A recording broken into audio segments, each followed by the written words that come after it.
Dealers love saying automatic gearbox oil is sealed for life. But here is what they don't say. That life often ends right after the warranty. A classic automatic can last for years, yes, but once it starts shuddering, slipping or banging into gear, you're no longer doing maintenance.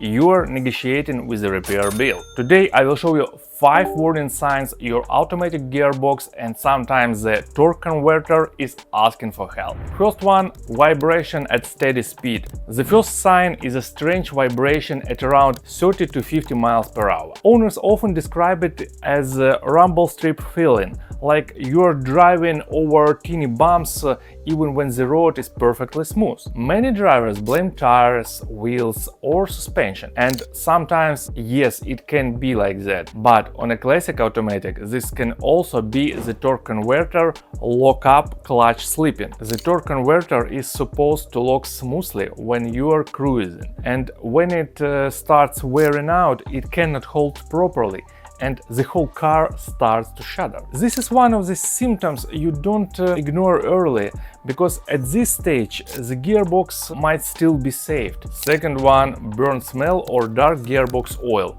Automatic transmission fluid should not smell burnt. What does it mean? If the oil is dark, dirty or smells like burnt toast, this is a warning sign. Heat is the biggest enemy of an automatic gearbox. Once the oil overheats, it stops protecting the clutches, seals, valve body and torque converter properly. And here is the trap. Many modern cars don't even have a simple dipstick, so owners never check the fluid until the gearbox starts kicking. If you are buying a used car, for example, with decent mileage, ask one simple question.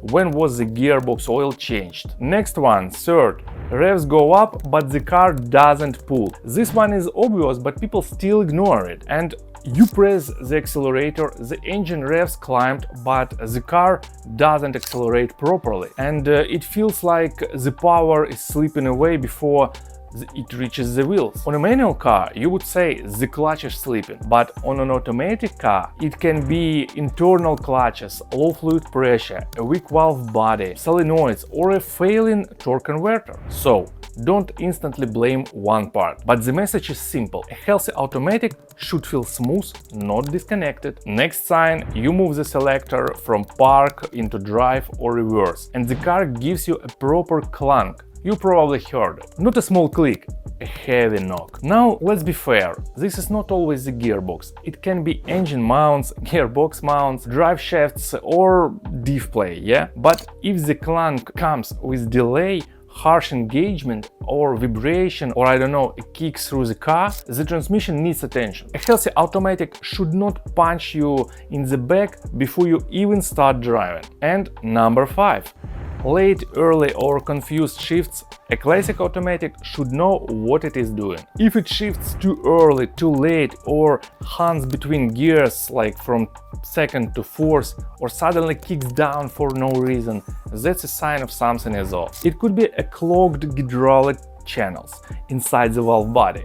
It could be a weak solenoid, or the gearbox simply can't build pressure properly anymore. Sometimes it's also happens. And this is why fluid service matters. Dirty oil doesn't just lubricate badly, it also affects hydraulic control. In a classic automatic, pressure is everything. Next one is important part, the argument you will see everywhere. Should I change automatic fluid? Or can fresh oil kill the gearbox? Real questions. If the gearbox is healthy, regular drain and fuel protects it. But if it's already slipping, burned and neglected at high mileage, fresh fluid won't perform miracles, you should understand that, and an aggressive flush can even make things worse. Next video I will talk about DSG and PowerShift and why those gearboxes start kicking before they empty your wallet. Was helpful? Don't miss out, subscribe for more.